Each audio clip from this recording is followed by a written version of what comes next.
नमस्कार। चलिए आज समझते हैं भारत के विशाल सुरक्षा बलों को, जो दुनिया के सबसे बड़े सुरक्षा प्रतिष्ठानों में से एक हैं। आइए देखते हैं कि ये पूरा सिस्टम आखिर काम कैसे करता है। तो सबसे पहले एक बड़ा सवाल कि भारत के सुरक्षा बलों में कुल कितने लोग काम करते हैं। इसका जवाब सच कहूं तो काफी चौंकाने वाला है। 2025 के अनुमानों के हिसाब से ये आंकड़ा है करीब 31 लाख एक्टिव जवान। तो सवाल ये है कि ये इतना बड़ा फोर्स आखिर संगठित कैसे है। आइए इसी को समझते हैं।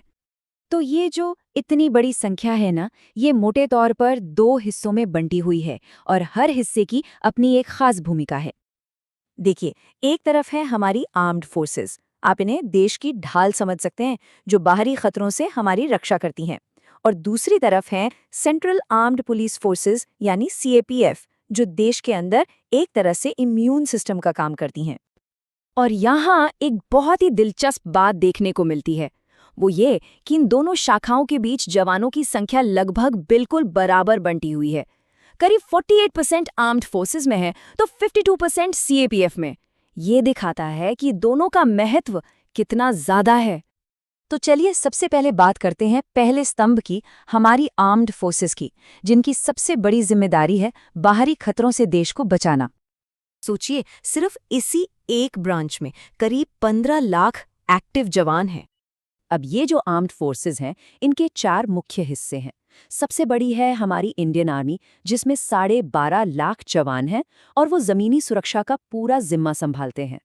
फिर आती है इंडियन एयरफोर्स, जो आसमान से हमारी हिफाजत करती है, और इंडियन नेवी, जो हमारी समुद्री सीमाओं की प्रहरी है।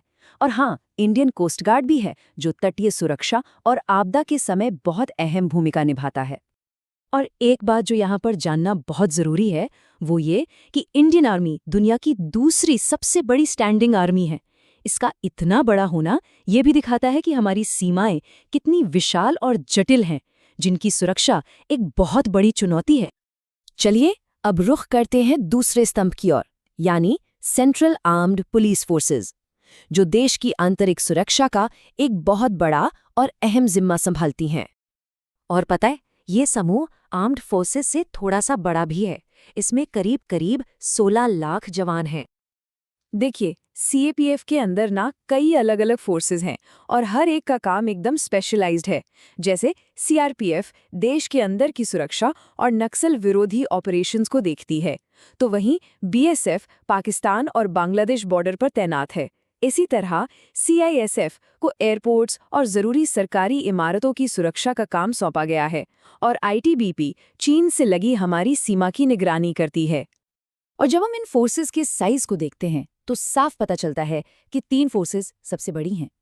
सेंट्रल रिजर्व पुलिस फोर्स यानी सीआरपीएफ और बॉर्डर सिक्योरिटी फोर्स यानी बीएसएफ जवानों की संख्या के लिहाज से सबसे आगे हैं।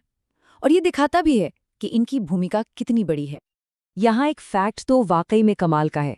सीआरपीएफ दुनिया की सबसे बड़ी पैरामिलिट्री फोर्स है, और इसका इतना बड़ा होना सीधे सीधे देश की आंतरिक सुरक्षा चुनौतियों के पैमाने को दिखाता है, जिनसे निपटने के लिए इसे तैयार किया गया है। बीएसएफ को एक और नाम से जाना जाता है, रक्षा की पहली पंक्ति या फर्स्ट लाइन ऑफ डिफेंस। ये नाम ही अपने आप में बता देता है कि हमारी सबसे संवेदनशील सीमाओं पर घुसपैठ को रोकने में इनका रोल कितना क्रिटिकल है।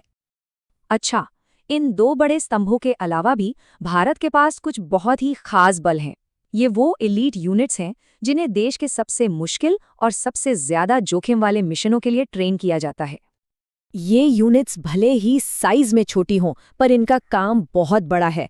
जैसे कि नेशनल सिक्योरिटी गार्ड यानी एनएसजी, जो अपने काउंटर टेररिज्म ऑपरेशंस के लिए जानी जाती है, या फिर स्पेशल प्रोटेक्शन ग्रुप यानी एसपीजी, जो प्रधानमंत्री की सुरक्षा की जिम्मेदारी संभालती है।